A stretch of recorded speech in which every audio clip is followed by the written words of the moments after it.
keistimewaan kenabian kepada Nabi besar Muhammad sallallahu alaihi wasallam. Ila ruhul a'zam, ada ismul a'zam, ada ruhul a'zam. Kalau ruh yang kita bicarakan adalah ruh ciptaan Allah. Maka kalau ruh dikaitkan dengan al-a'zam, maka sudah pasti itu adalah ruh yang agung, ruh yang sumber, ruh yang menjadi alasan kenapa alam semesta ini dijadikan. Nah, kalau sudah mengatakan bahwa ruhul a'zam, bahwa laulaka lama khalaqul aflaq, sebagaimana Allah menyatakan di dalam hadis qudsi, kalau kita engkau wahai seseorang, niscaya tidaklah menciptakan alam ini. Siapa yang dimaksud? Ruhul a'zam di sini yang dimaksud adalah ruh Nabi Muhammad sallallahu alaihi wasallam. Beda lagi dengan ismul a'zam. Ismul nama al-a'zam yang maha agung. Apakah ada nama yang maha agung? Ya, pasti ada ya. Di dalam tafsir surah Yasin yang dulu pertama kali kita kaji ya, tahun berapa? 2010 kayaknya. 2010 saya mulai lihat di sini. Di situ ketika Syekh Hamam Zadah menyatakan di dalam tafsir mengenai Ismul A'zam, bahwa Syekh Hamam Zadah menyatakan innallaha lahu arba'ata alaf ismin, bahwa sesungguhnya Allah Subhanahu wa taala itu memiliki 4.000 nama. Jadi bukan hanya Allah saja namanya ya. Apakah Allah itu sesuatu yang agung? Nah, nanti di akhir ada ya. Innallaha lahu arba'ata alaf ismin, sesungguhnya Allah Subhanahu wa taala memiliki 4.000 nama. La ya'rifunaha alfun minha la ya'rifunaha illallah. 1.000 di antara 4.000 nama-nama Allah itu hanya Allah yang mengetahui. Wa alfun minha la ya'rifuna illal malaikah, bahwa yang 1.000 di antara 4.000 nama itu tidak ada yang mengetahui kecuali malaikat. Kalau malaikat mengetahui, berarti Allah juga mengetahui ya. Berarti yang diketahui oleh Allah hanya diketahui oleh Allah 1.000, diketahui oleh Allah dan malaikat 1.000 pula. Berarti Allah mengetahui 2.000. Kemudian wa alafun minha maktubun fil lawhil mahfuz, dan 1.000 di antara 3.000 nama tersebut itu tertulis di lauhul mahfuz. Apa itu lauhul mahfuz? Lauh itu secara bahasa papan tulis, al mahfuz yang dijaga. Sesungguhnya Allah Subhanahu wa taala menuliskan segala sesuatu, menuliskan takdir A, B, C, D, F sampai Z tentang roh, semua roh dan semua manusia, semua binatang, semua makhluk ciptaan Allah. Allah sudah tuliskan di lauhul mahfuz sejak zaman azali. Di dalam salah satu hadis Rasul menyatakan innallaha katabal maqadir, sesungguhnya Allah Subhanahu wa taala mencatatkan takdir semua makhluknya. Oh, ini luar biasa. Fi khamsina alfa sanatan, di waktu 50.000 tahun qabla ayyakhluqas samawati wal ardh, sebelum Allah menciptakan langit dan bumi. Itu 50.000 tahun takdir kita sudah dituliskan. Takdir A, B, C, D, F sampai Z itu sudah dituliskan. Jangankan itu, ada daun kubur yang di depan rumah kita jatuh, sudah menguning, kemudian berbuah, bagus dan lain-lain, itu sudah ditakdirkan oleh Allah Subhanahu wa taala. Pada jam sekian ini daun akan berguguran. Kemudian setelah gugurnya akan dimakan oleh ular misalnya. Itu sudah tercatat semuanya. Maka insya Allah kita berusaha untuk semakin menerima takdir dari Allah Subhanahu wa taala. Kenapa? Kalau tidak menerima takdir Allah Subhanahu wa taala, mau menerima mau tidak pun takdir pasti tetap ternyata. Daripada adu-aduan, mendingan menerima takdir kita ya. Bahkan ancaman dari Allah, malam yang biqudai, siapa yang tidak ridho atas takdirku kata Allah, akan ketentuanku pada seseorang, dia tidak ridho. Walam yasbir 'ala balai, dan tidak bersabar pada bala itu, cobaan-cobaan yang aku berikan kepadanya, fal yatlub robban siwaya, maka carilah olehmu Tuhan selain aku. Mau cari di mana kalau bukan Allah Subhanahu wa taala ya? Enggak ada. Mau cari makanan itu bukan dari Allah. Mau cari udara pun milik Allah. Mau berjemur sinar matahari milik Allah. Mau minum air itu semua milik Allah.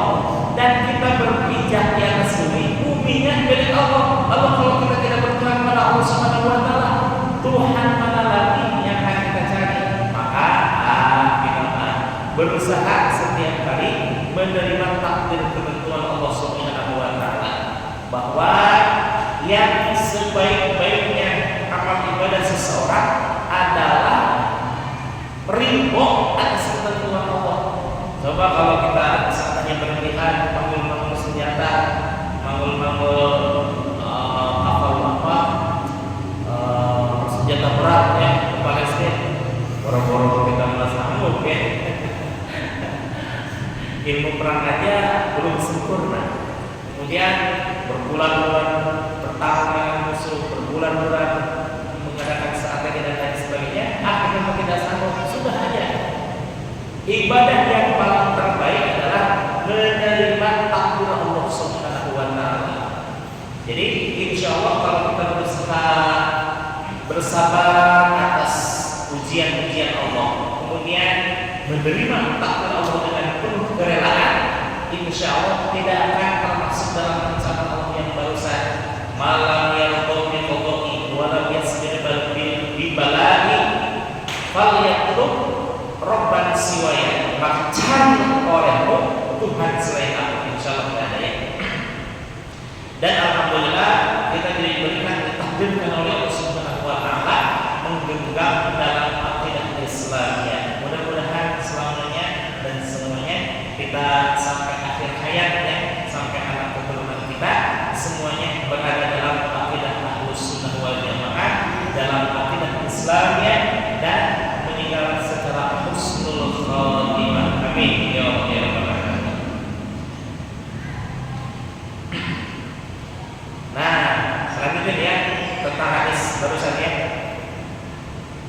Wa salatu mi'atin fit Taurah, dan 300 nama di antara 4.000 nama itu tertulis di dalam Taurat. Wa salatu mi'atin fit Zabur, dan 300 di antara 4.000 nama itu tertulis di dalam kitab Zabur yang diturunkan kepada Nabi Daud. Tadi Taurat diturunkan kepada Nabi Musa. Wa salatu mi'atin fit Tauhid Injil, dan 300 nama di antara 4.000 nama itu tertulis di dalam kitab Injil. Nah, Injil kan banyak ya, Injil Barnabas, Injil Lukas, Injil Matius, Injil Advent, Injil yang lama, yang baru dan lain sebagainya. Injil yang mana? Nah, pokoknya Injil yang diturunkan kepada Nabi Isa alaihissalam. Yang lainnya 300 atau khusus Al-Quran. Wafil Quran mi'atu ismin fil Quran, 100 nama di antara 4.000 nama itu termaktub di dalam Al-Quran. Wa tis'atu wa tis'una, nampak itu dalam bahasa Arabnya apa? Yazbaru ya. Yazbaru wa tis'atu wa tis'ata wa tis'atu wa tis'ina, tis'ata wa tis'una yazbaru, nampak artinya jelas ya. Kemudian yang uniknya yang di akhir hadis tersebut ya, yang 99 itu sudah jelas ketahuan semuanya bahwa yang 99 di dalam Al-Quran yang disebut dengan apa? Asmaul Husna wa wahidun minha, dan hanya satu di antaranya di antara 4.000 nama tersebut la ya'rifuna anbiya wal mursalin, tidak diketahui kecuali oleh nabi dan para rasul. Wa wahidun minha, dan salah satu wahidun minha, yang satu itu yakni Ismul A'zam. Wah, ini Ismul A'zam ya. Tidak diketahui oleh seseorang kecuali nabi dan rasul. Coba kita perhatikan kalimat la ya'rifuna illa anbiya wal mursalin. Tidak diketahui yang nama satu yang nama yang satu tersebut kecuali oleh nabi dan rasul. Nabi, apa yang dimaksudkan nabi? Seseorang yang menerima wahyu untuk dirinya sendiri ya, tidak wajib untuk disampaikan kepada umatnya. Tapi yang namanya rasul adalah seseorang yang menerima wahyu dari Allah Subhanahu wa taala dan wajib disampaikan kepada umatnya. Kira-kira nabi semuanya, rasul semuanya yang berjumlah 313 sudahkah menyampaikan semua yang didapat dari Allah? Sudah belum? Sudah ya. Termasuk yang Ismul A'zam tersebut. Coba di dalam apa namanya? Asmaul Husna ya. Kan tidak disebutkan nama apa ini yang satu tersebut. Allahul ladzi huwa ar-rahmanur rahim, al-malikul qudus salamul mu'minul muhaiminul azizul jabbar, dan seterusnya. Itu dari 1 sampai 99 adalah yang disebut dengan Ismul A'zam? Tidak ada ya. Nah, 99 tersebut nampak artinya semuanya diketahui oleh kaum muslimin wal muslimat illa wahidun, kecuali yang satu, itulah yang dinamakan dengan Ismul A'zam. Yaitu kalimat apa? Ada yang tahu? Kalimat Ismul A'zam adalah lafaz Allah. Lafaz Allah ini yang saya tidak dapatkan para mubaligh, para dai, para khatib, para penceramah hanya menyatakan bahwa seutama-utamanya sahabat adalah sahabat Abu Bakar. Tidak disebutkan. Namun saya bilang ini alasannya kenapa bahwa Sayyidina Abu Bakar menjadi orang yang paling utama, sahabat yang paling dahsyat keimanannya, tidak disebutkan. Saya tahu-tahu ada di kitab Ihya Ulumuddin jilid 2 halaman 168 dan dibagi pula oleh Syekh Ahmad Shahibul Wafat Tajul Arifin di dalam Miftahus Sulur jilid 3 ya, bab 3 ya, bahwa subhanallah ya, ini saya sampaikan kenapa alasannya Sayyidina Abu Bakar menjadi sahabat yang paling utama. Karena Rasulullah SAW pernah menyatakan bahwa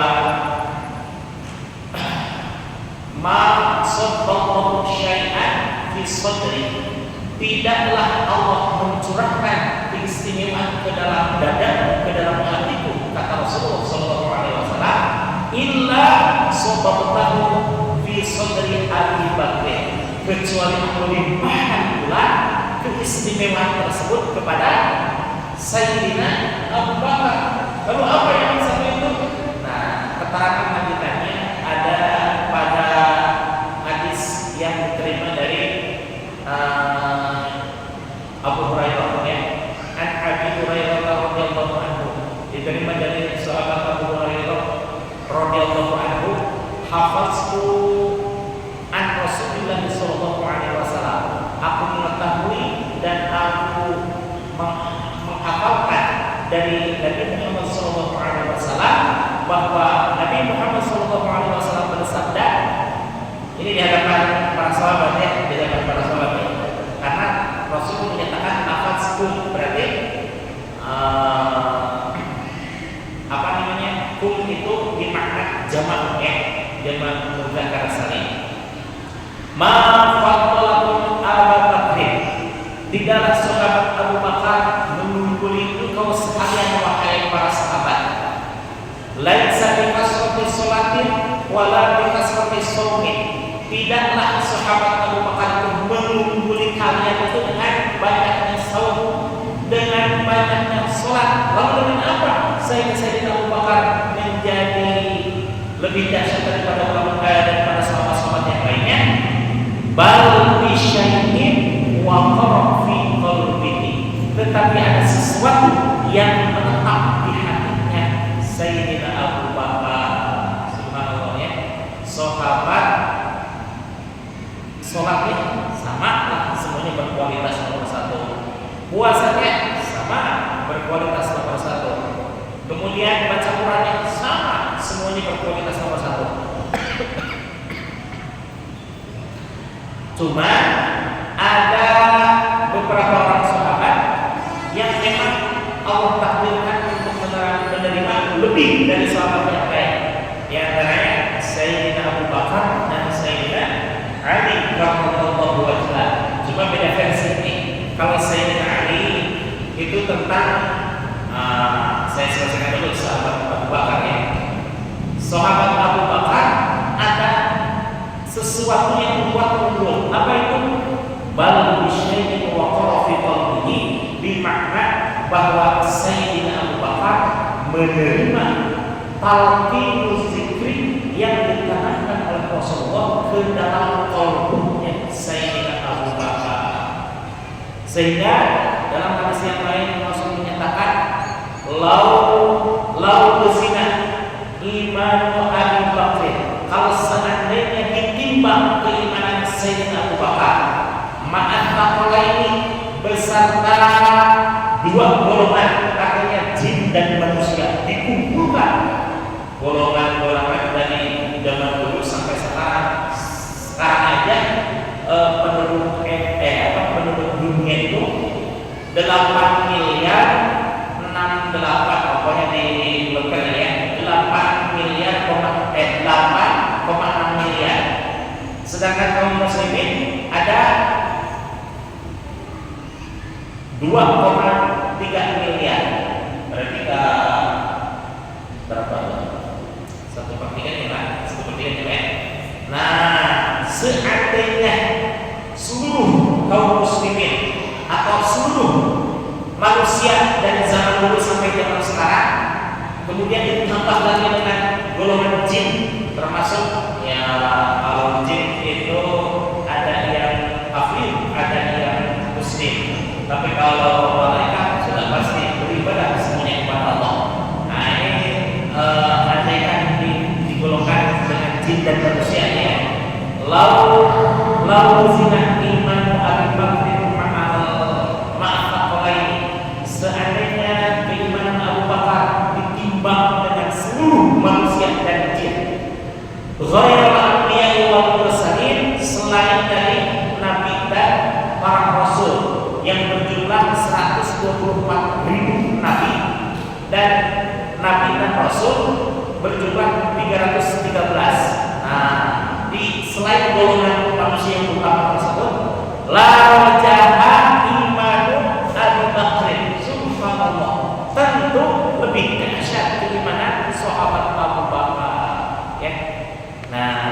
itulah kenapa Sayyidina Abu Bakar kumpul dengan sahabat-sahabat yang lain, bahkan dengan seluruh manusia dan jin. Andaikan dikumpulkan timbang dengan Sayyidina Abu Bakar hanya seorang, tentu dahsyat keimanan sahabat Abu Bakar. Ya, berbeda dengan Sayyidina Ali, ditalkinkan sama ditalkinkan, tapi lafaznya beda. Kalau sahabat Abu Bakar menerima Ismul A'zam, kalau Sayyidina Ali itu Al-Aqi wal Isbat. Beda ya. Nabi Muhammad memberikan pelajaran sesuai dengan kapasitas ruhiyahnya masing-masing. Sayyidina Abu Bakar tadi menerima apa? Ismul A'zam. Tapi kalau Sayyidina Ali, dalam hadis dinyatakan bahwa inna Aliya, sesungguhnya Sayyidina Ali karramallahu wajhah, qad sa'ala Nabi sallallahu alaihi wasallam, telah memohon kepada Nabi Muhammad sallallahu alaihi wasallam bahwa ya Rasulullah, dulluni, tunjukkan kepada saya wahai Rasul, aqrabut turqi, yang jalan yang paling dekat, bukan jalan yang berliku, bukan jalan yang berkelok, bukan jalan yang penuh duri dan penat, tapi jalan yang paling dekat. Wa ashabiha ala ibadihi, dan paling mudah untuk mengamalkannya. Dan permintaan ketiga dari Sayyidina Ali adalah wa afdaliha indallah, dan yang paling utama di hadapan Allah, bukan menurut manusia, bukan menurut malaikat, bukan menurut siapa-siapa, tapi utamanya menurut Allah Subhanahu wa taala. Nah, ketika Sayyidina Ali memohon tiga perkara tersebut, Nabi hanya mengatakan satu kalimat. Apa itu? Alaika bimudawamatil alaika bimudawamati zikrillah. Wajib atas engkau wahai Sayyidina Ali istiqomah di dalam berzikir. Kemudian Nabi Muhammad SAW menalkinkan kalimat la ilaha illallah kepada Sayyidina Ali, yakni kuntu salatan wasma' minni, wahai Ali, aku menyatakan dengan tiga kali ucapan, lalu kau mendengarkan dan ikuti apa yang saya ucapkan, kata Rasul. La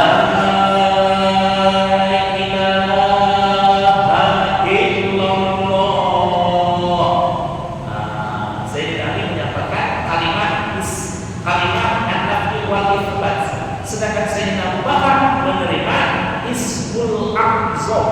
Mana yang lebih dahsyat antara Ismul A'zam dengan An-Nafi wal Isbat?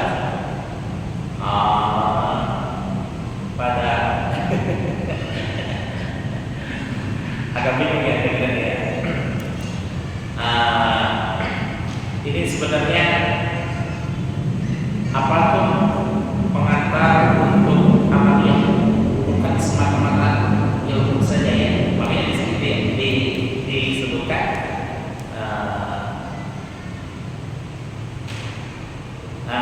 disebutkan ya, wadhalika, adapun ilmu tersebut la tahsulu bi ilmi zahiri, tidak akan mungkin dicapai hanya dengan ilmu zahir saja.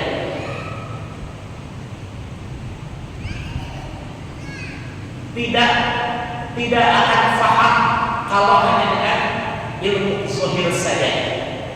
Kemudian fal wajibu 'alal insan, maka wajib atas setiap insan tahsulu tilkal ma'ani, untuk mencapai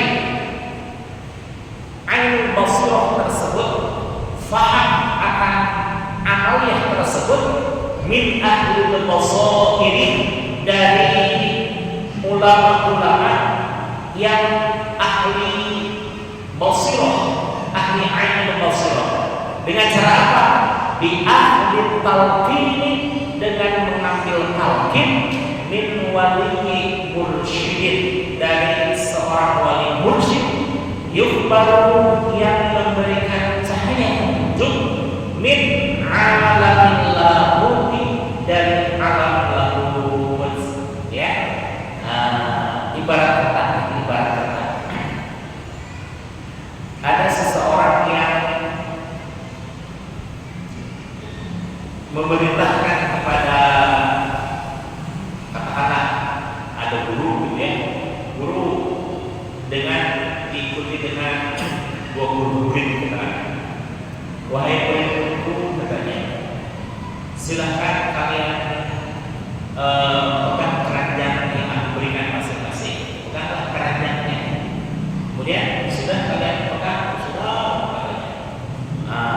silahkan ambil air di tempat wudhu tersebut, taruh di sini. Otomatis agak bingung, kenapa ini harus disuruh mengambil air dengan keranjang, bukan dengan air dengan ember. Maka berapa kali pun itu air dibawa ke sini, maka akan habis dalam hitungan detik ketika keluar dari kamar mandi. Karena apa itu? Karena keranjangnya bolong, betul ya? Nah, kalau seandainya mengambil dengan ember, kira-kira airnya bisa kecil tidak? Bisa, ya. Nah, ini selama ini kita belajar ilmu zahir, ya, belajar ilmu fikih, belajar ilmu tauhid, belajar ilmu macam-macam lagi, ya. Itu ilmu zahir, ilmu yang nampak dan hukumnya apa yang nampak dalam di zahir, dalam zahir, tapi belum sampai pada batinnya. Batinnya itu apa? Nah, ini ilmu yang disampaikan oleh diterangkan oleh Syekh Abdul Qadir Jailani di dalam Sirrul Asrar. Ini disebut dengan apa? Muqaddimah, ya. Muqaddimah ini baru muqaddimah, ya, belum materi ini. Nah, tadi ketika Sayyidina Ali, Sayyidina Abu Bakar menerima ilmu dari Rasulullah SAW, apakah ilmu itu hanya untuk didengarkan oleh Sayyidina Ali dan Sayyidina Abu Bakar? Tentu tidak, tapi lebih utamanya untuk diamalkan. Nah, maka Nabi Muhammad SAW mentalkinkan kalimat Ismul A'zam kepada Sayyidina Abu Bakar dan mentalkinkan kalimat An-Nafyi wal Isbat kepada Sayyidina Ali, karena memang itu satu-satunya cara untuk mendapatkan ruh dari ilmu tersebut. Bahwa Nabi Muhammad SAW tidak memberikan hanya lewat lisan dengan telinga, tidak, tapi bukan pula dengan hati dengan hati, tidak, tapi jauh lebih dahsyat dari itu, bahwa Nabi Muhammad SAW memberikan kepada Sayyidina Ali dan Sayyidina Abu Bakar birruh, dengan ruhnya. Jadi dakwah yang paling dahsyat itu adalah dakwah yang dengan ruh diterima dengan ruh. Itu paling dahsyat.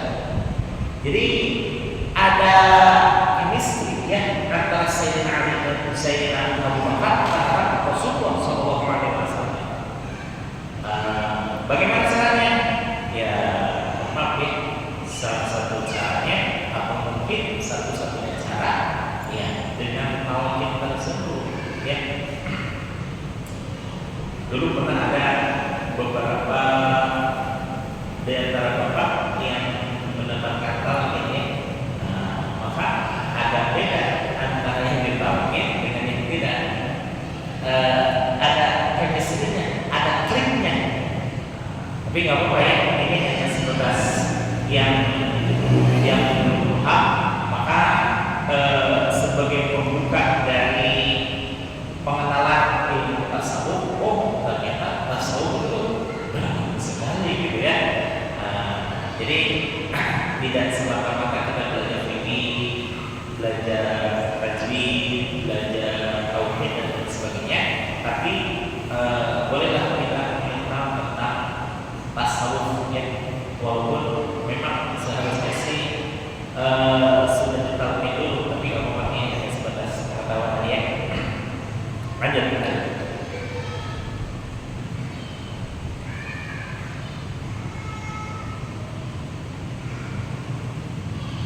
ila ruhul a'zam, kepada ruhul a'zam, yakni Nabi Muhammad sallallahu alaihi wasallam. Al-Muhammadi, yang dimaksud ruhul a'zam adalah Nabi Muhammad sallallahu alaihi wasallam. Ada ruh a'zam, ruh yang suci, ruh yang agung. Ada juga ismul a'zam, nama yang paling agung, itulah dia lafaz Allah.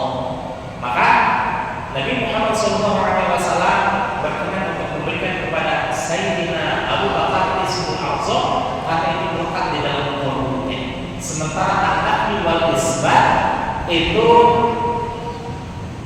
zikir lisan, zikir yang kelihatan huruf, kelihatan geraknya, terdengar hurufnya dan kelihatan asarnya. Tapi kalau zikir khafi, zikir qauli atau zikir ismul a'zam, orang yang tidak paham maka sepertinya orang itu gundutan. Apa itu gundutan? Ngantuk gitu ya, terpukul aja di atas dada, nunduk aja. Kalau yang belum tahu begitu, makanya itu orang terus kayak gitu, kayak orang tidur aja kan. Nah, bagi yang sudah paham itu kan zikir khafi ya, karena kalau ba'da sholat zikir khafi itu berarti seperti ini, tidak ada yang mengetahui, hanya dirinya dengan Allah Subhanahu wa taala. Bahkan hebatnya malaikat sendiri pun tidak mengetahui apa yang sedang diucapkan oleh orang tersebut, gitu ya. Kalau niat-niat yang lain malaikat mengetahui, tapi kalau seseorang yang berzikir khafi menyebutkan kalimat ismul a'zam, Allah tidak mengizinkan kepada malaikat raqib untuk mengetahui apa yang sedang dilakukan oleh hambanya tersebut, ya. Yang dimaksud dengan ruhul a'zam adalah Nabi Muhammad sallallahu alaihi wasallam, khatimul anbiya'i wal mursalin, yang kedudukan Nabi Muhammad sallallahu alaihi wasallam adalah khatamun nabiyyin, penutup di antara para nabi-nabi dan rasul yang berjumlah 124.000 nabi. Kalau tadi jumlah rasul ada berapa? Ada 313 ya, 313. Fa'arsalahu Allah Ta'ala, kemudian Allah mengutus ila haula'n nasi, kepada orang-orang yang ada di dunia ini, al-ghafilina, yang kebanyakan dari orang-orang tersebut al-ghafilin, ialah orang yang lupa pada siapa? Lupa pada Allah, lupa perjanjian dengan Allah, lupa ikrar dengan Allah, pokoknya lupa segala-galanya tentang Allah. Liftah aini basiratahu, untuk membuka mata batinnya. Liftah aini basiratahu, untuk membuka mata hatinya. Min naumil ghaflati, dari tidur yang melenakan, tidur yang melupakan, ya, kepada yad'uhum, sehingga dengan cara mengajak kepada mereka ila Allah Ta'ala, kepada Allah Subhanahu wa taala, wa wisalihi, dan menyambungkan kepada Allah, dalam artian ingat kepada Allah.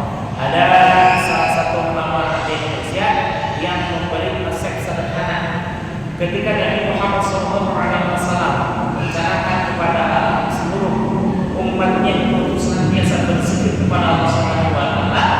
Tapi kan manusiawi ya, kalau kita lapar tentu makan, kalau kita ngantuk tentu tidur dulu dan lain sebagainya. Maka nasihat dari seorang ulama itu kata ulama yang tasawuf tersebut, ya, kata guru saya,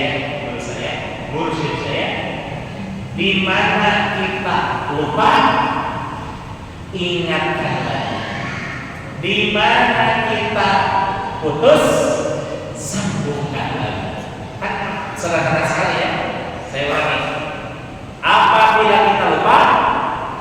ingatkan lagi. Apabila kita terputus, sambungkan lagi. Maka senantiasa ketika kita boklak yang manusiawi, namanya juga sedang berzikir, namanya juga sedang belajar zikir. Namun ketika kita ingat sama Allah, langsung ingatkan lagi. Terputus zikirnya, ketika ingat sambungkan lagi, gitu ya. Maka jangan pernah menganggap bahwa dunia tasawuf itu berat. Akunya yang berat. Saya aja mohon maaf, tak harus dinikmat. Harus dinikmat ya, mohon maaf, tak benar-benar harus dinikmat. Bahwa tasawuf itu ringan, seringan-ringannya. Berapa lama saya mengamalkan? Saya mulai belajar ketika usia 10 tahun. 10 tahun mulai belajar. Saya sekarang usia 42 tahun. Berarti 32 tahun ya. 32 tahun. Tidak ada yang berat. Biasa-biasa ya. Apakah harus uzlah di gunung gitu? Enggak. Apakah harus meninggalkan dunia duniawi itu? Tidak. Biasa-biasa aja. Makan-makan, jajan-jajan, ke mall. Gimana aja manusia pada biasanya ya? Apakah harus memakai udang-udang gitu kemanapun pergi? Enggak juga. Apa saya pakai udang-udang? Enggak pernah kayak. Hanya sekali-kali aja. Apakah harus memakai gamis gitu kemanapun acaranya? Tidak juga. Bahkan bapak-bapak mungkin sering lihat saya pakai celana ya. Terus pakai celana. Kenapa? Kalau ke sekolah kalau ke masjid baru saya pakai sarung. Kalau ke sekolah saya pakai sarung. Biasanya orang kiai bukan ustaz itu pakai sarung aja sebagaimana guru-guru yang lain. Nah, menyesuaikan ya. Jadi di dalam perguruan tarekat yang saya masuki, kalau seandainya tidurlah senyenyak-nyenyaknya. Kalau seandainya makanlah sekenyang-kenyangnya. Betul. Kalau seandainya pengen jalan atau berwisata, sejauh-jauhnya. Betul. Sejauh-jauhnya, senyaman-nyamannya, seseru-serunya. Nah, ingat, ketika makan sekenyang-kenyangnya. Ketika tidur senyenyak-nyenyaknya. Ketika bermain seseru-serunya. Tapi ketika berzikir usahakan bukan harus banyak, tapi usahakan sebanyak-banyaknya. Kan ringan kan? Tidak ada keberatan. Atau siapa dunia asal berat? Wah, kalau seandainya masuk dunia asal dunia harus tinggalkan kata siapa? Dunia justru harus kita genggam ya. Tadi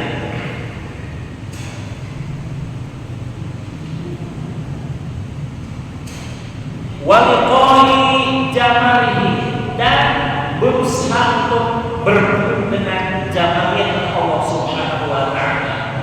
Kama qala Allah ta'ala, sebagaimana firman Allah Subhanahu wa taala, "Qul," katakanlah oleh Muhammad, "Hadhihi sabili," ini adalah jalanku, "ud'u ila Allahi," ajaklah kepada Allah Subhanahu wa taala, "ala basiratin," kepada seyakin-yakinnya beribadah kepada Allah, ana wa man taba'ani, siapa yang harus diajak?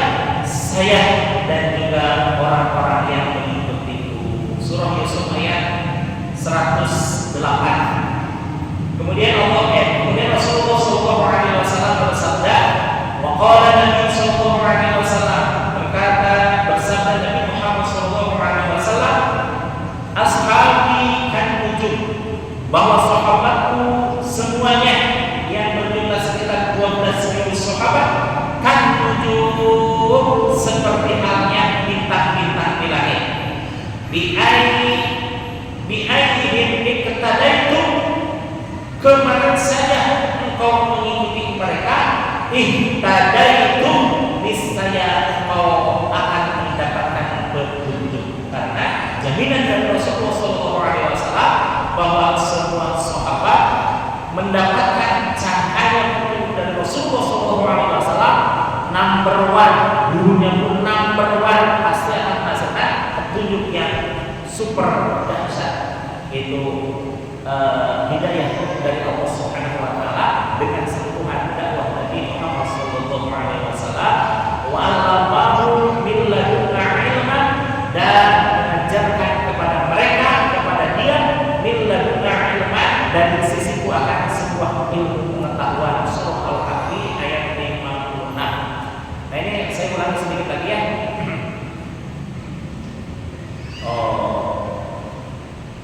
Tadi sudah disampaikan ya, bahwa la tahsulu bi'ilmi shahih, tidaklah akan tercapai ilmu tersebut bisahih hanya dengan mempelajari yang shahih saja, bal bi'ilmi batin, tetapi ilmu tersebut akan bisa dipahami dan dikuasai dan diamalkan bi'ilmi batin, dengan mempelajari dan mengkaji ilmu batin. Apa itu ilmu batin?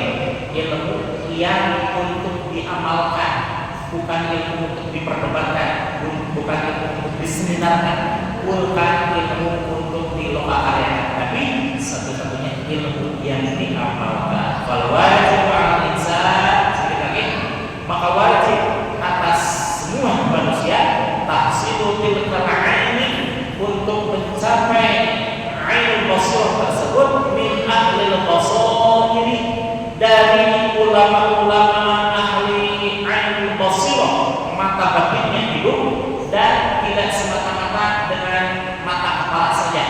Di ahli talqin, dengan mengambil talqin, min waliyin mursyid, dari seorang wali yang berkedudukan sebagai mursyid. Yukhbaru, yang memberikan cahaya petunjuk itu wali mursyid, min alamil lahuti, dari alam lahut. Pekan kemarin kita sudah mempelajari apa itu alam lahut ya. Dan min wali mursyidin itu ada dalam surah Al-Kahfi ayat 19. May yahdillahu fahuwal muhtad. Saya akan terjemahkan yang atasnya ya, yang bawahnya saja. Bagi yang penasaran dengan kalimat tersebut, silakan dibuka terjemahnya di rumah masing-masing. Saya hanya menerjemahkan akhirnya saja ya, soalnya agak bahaya. May yahdillahu fahuwal muhtad, maka barang siapa yang Allah berikan petunjuk, maka orang tersebut betul-betul mendapatkan petunjuk. Terakhir,